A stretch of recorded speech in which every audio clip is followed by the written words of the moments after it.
All right, let's get practical.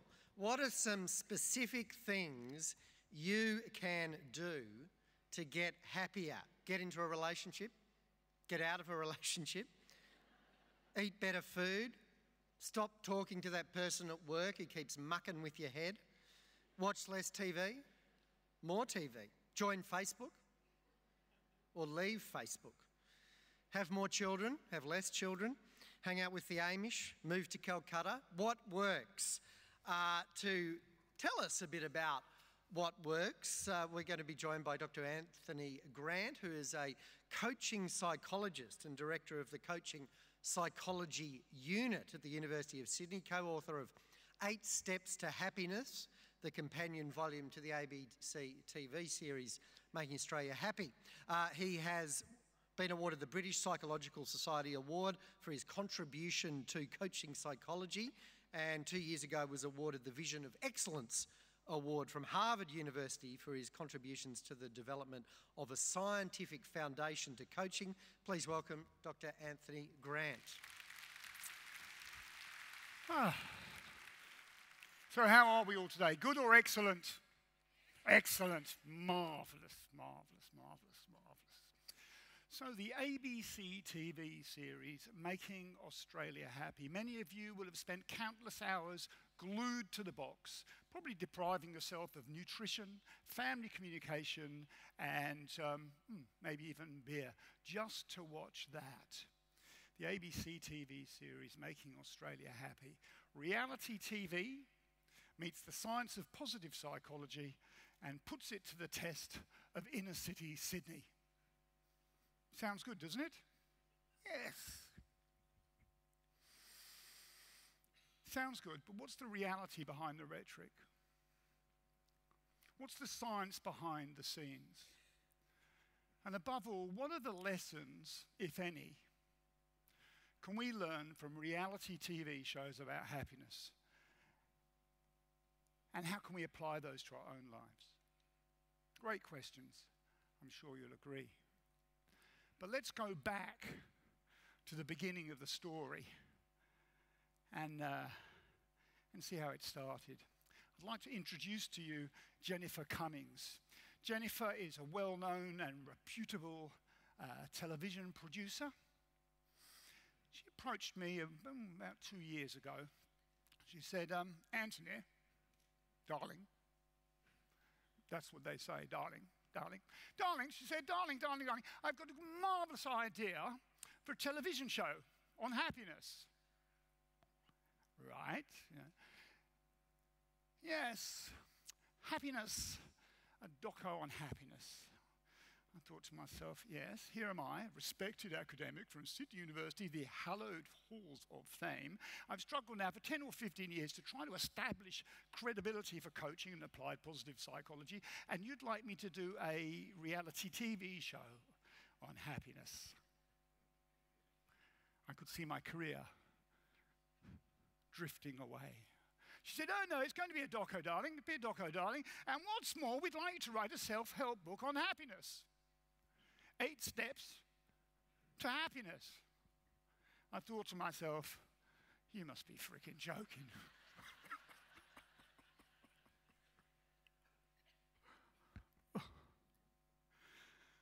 She said, look, darling, it's going to be science.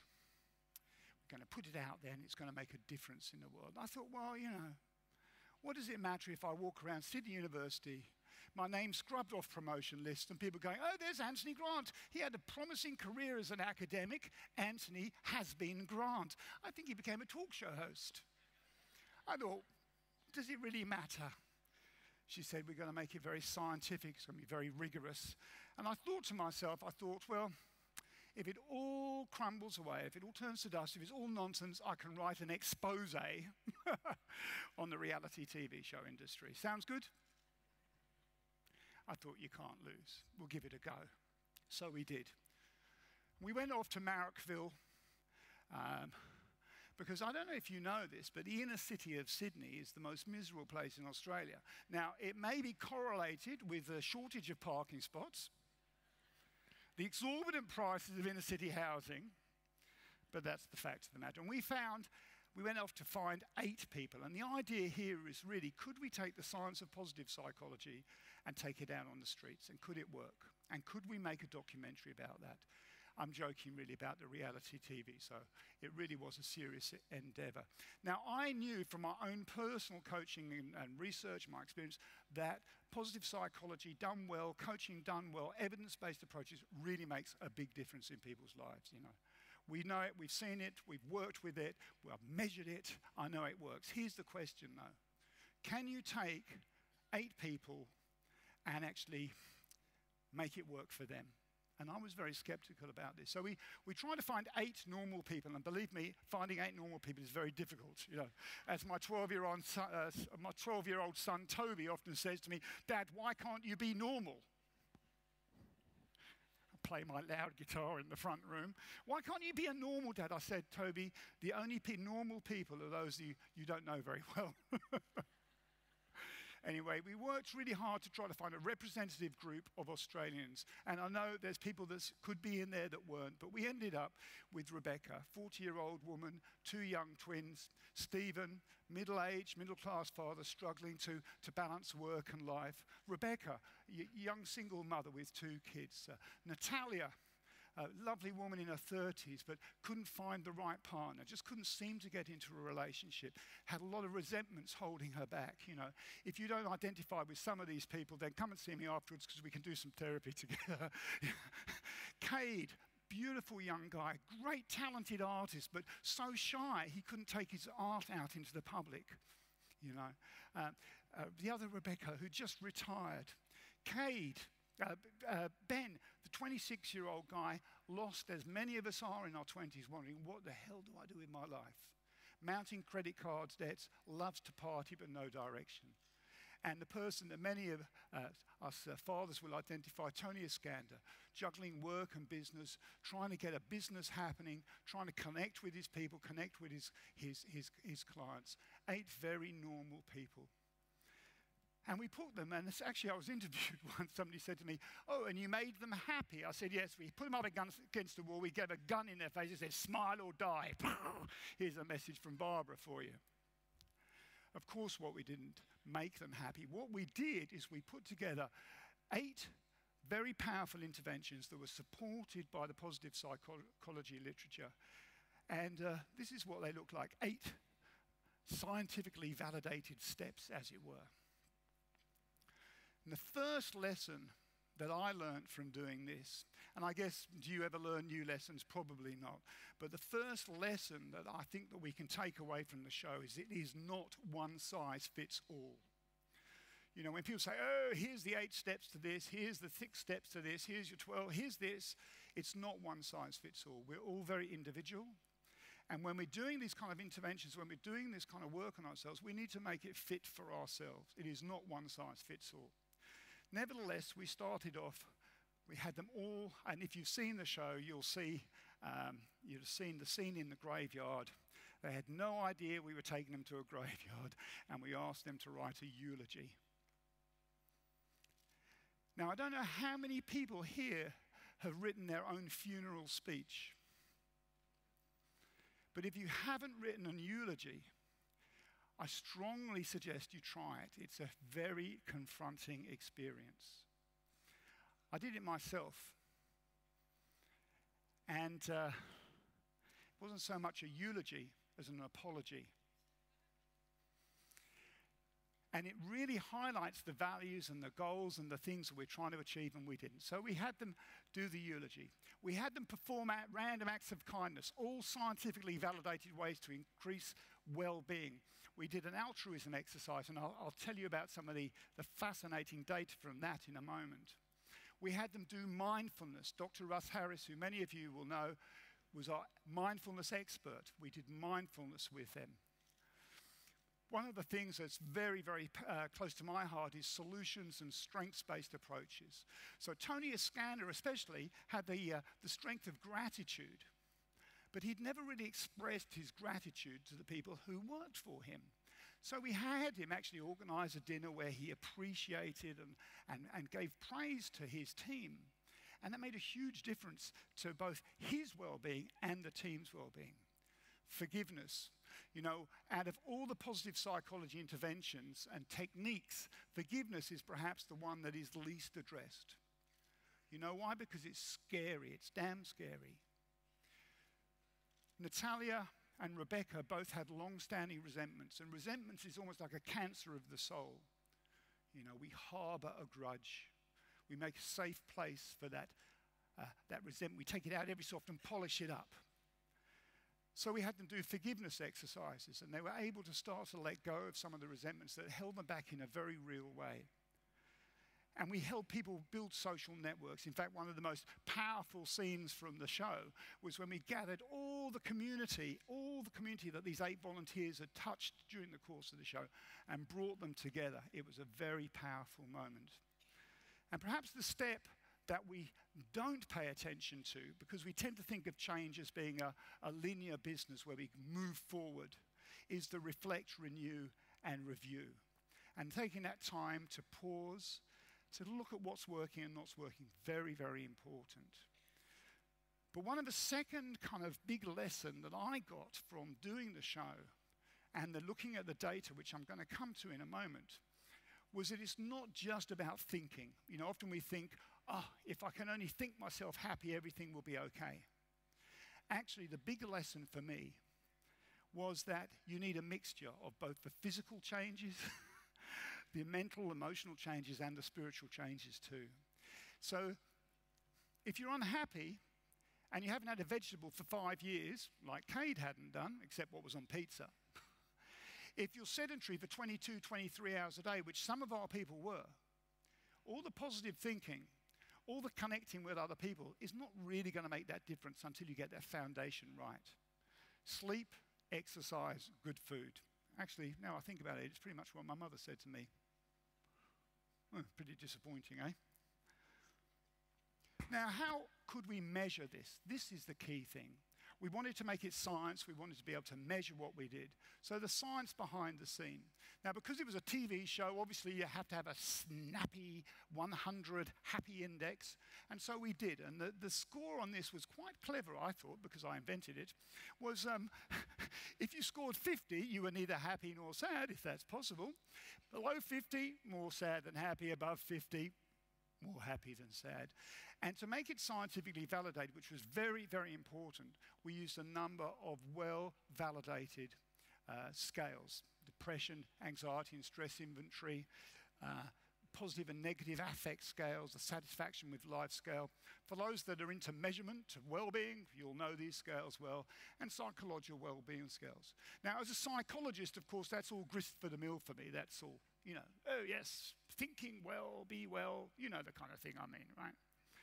Here's what was fascinating, is that we actually took biological data. Now, this was the stuff I thought was very, very nice. They all wore physical armbands, which measured their physical activity, so their intensity of activity, and they wore them during the day, they all work. When they went to bed, it measured their exercise levels, how much intensity and effort they put in over what period of time. And no, I'm sorry, sir, I can't tell you that information, just in case you're wondering. So it measured everything that they did. We took blood tests, we measured their blood pressure, and the sexy thing is, because it's neuro everything these days, we gave them brain scans. Let me hear you say, ooh.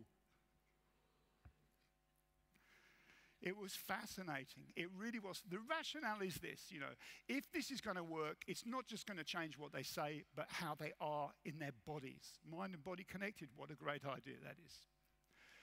So I know nothing about neuroscience, so we wheeled them off to Macquarie University, where Mark Williams does, Professor Mark Williams. Now, he had a great technique. Here's what he did. He wires them up, and then he shows them pictures of faces, emotional faces, the Ekman faces as it happens, right? And then he measures their brain activity before they have consciously processed what sort of emotion it is. Have you got it? You can't cheat on this test. I'll tell you the results in a moment. So let's go through the biological data, and here's what happened. And this, to me, was extraordinary. What Mark found, what Professor Williams found, was that after the 8-week program, the brain was less active when presented with emotional faces. Now, I'm not a neuroscientist, but the quiet brain is a happy brain. These people were using less energy to process emotions. Not only that, when we did saliva tests, we found that there was a reduction in cortisol levels, so the stress-related cortisol reduced, increase in melatonin levels. Now, here's the thing that I just thought was amazing. Now, I can't say this word. I tried to say it 20 times for the cameras. Immunoglobulin. I couldn't say it. In the end, they said, Tony, we can't stay here for 2 weeks to do that take. I said, let's move on. They said, let's. But here's the thing. Our participants spent a day, or half, 3/4 of a day, working at Ted Cross Foundation, helping the homeless, feeding food. We gave them saliva tests before and saliva tests after. Now, there is a famous study from Harvard University that shows that altruism affects your immune system. So we thought, hey, let's try it. And it worked. I couldn't believe it. Now, here's the thing. The third lesson that came to me is you don't have to believe that positive psychology works for it to work. Are you with me? If you do that stuff, even in the back of your mind, like I was thinking, well, is it going to work? I don't know. It still works. If you put the footwork in, you get the results. It's extraordinary. But biology, schmiology, I'm a psychologist. I'm interested in thoughts, feelings, and behavior, you know. Did it work? Psychologically, did it work? Well, of course, it wouldn't be a TV show unless they all got happier, right? Can you imagine a TV show where they all got miserable? You know, we took 8 people from the streets of Marrickville and really messed them up, you know? Anyway, we gave them the happiness, satisfaction with life scores, and as you can see from a pretty low baseline, over those few months, there was a significant increase, which is pretty impressive in conjunction with the biological data. But here's the thing, because that's not the real question. That's not the real question. The real question is this, is did it last? When the cameras went, when the nice, oh, darling, we'll drive you, hello, darling, oh, you look lovely, when all that goes, right, and you're left with the cat and the kids that don't really care that much, you know, come here, watch your TV, mum. You know, when you're left with all that, do people maintain those levels of well-being? That's the real question, am I right?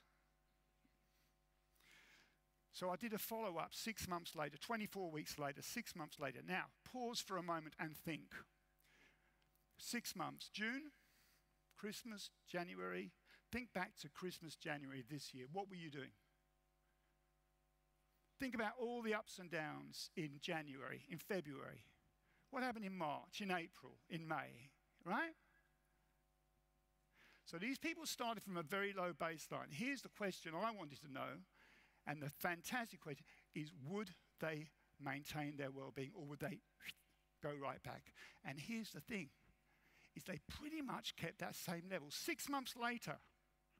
So they had made fundamental changes, not just to the way that they thought, but the way they lived their lives, and that maintained. And you know what? It wasn't just for that measure. When we looked at positive and negative affect, the top line you can see is the positive goes up over the time, and the bottom line, the negative affect, goes down. Of course, after 6 months, you'd expect a little bit of a blip one way or the other. Actually, a lot of that group score was due to one person. Natalia, who had struggled so much to try and find a relationship, actually got into a relationship and has just had a baby. That's pretty powerful changes. I have to pop round every 2 weeks to make sure they're still happy with lots of lollies and things, but you know. But the great news is that their psychological well-being stayed the same. When we looked at the Edinburgh Well-being Scale, you can see that that went up and stayed up. And that made me a very happy man. Now, too often in reality TV, we look at the misery of other people's lives and we feel good about ourselves because we're not them. This show was different because the viewers were also participants. We had over 1 million hits on the ABC website. The servers crashed. We had 40,000 people that engaged in that whole period of time, taking and retaking the questionnaires and doing the exercise. So, you know, it's the journey that counts. And the data tells one story, but the story tells another story. And whatever is most personal is most common. So often we're ashamed about how we feel. But actually, whatever is most personal is most common. And that's why people identified with this, you know. And I like to think that maybe reality TV can make a difference. Maybe there's a way we can use the medium of television to spread positive messages, to make people emulate positive behavior. So let me just wrap up this and say, you know, maybe we can make Australia happy. You know, we did it with individuals, we did it with their families, we did it with their communities too. So maybe we can make Australia happy. I'd like to think that we can. But you know what? I think we'll have to wait to Series 2 to find out. Thank you very much. Have a great day. Thank you.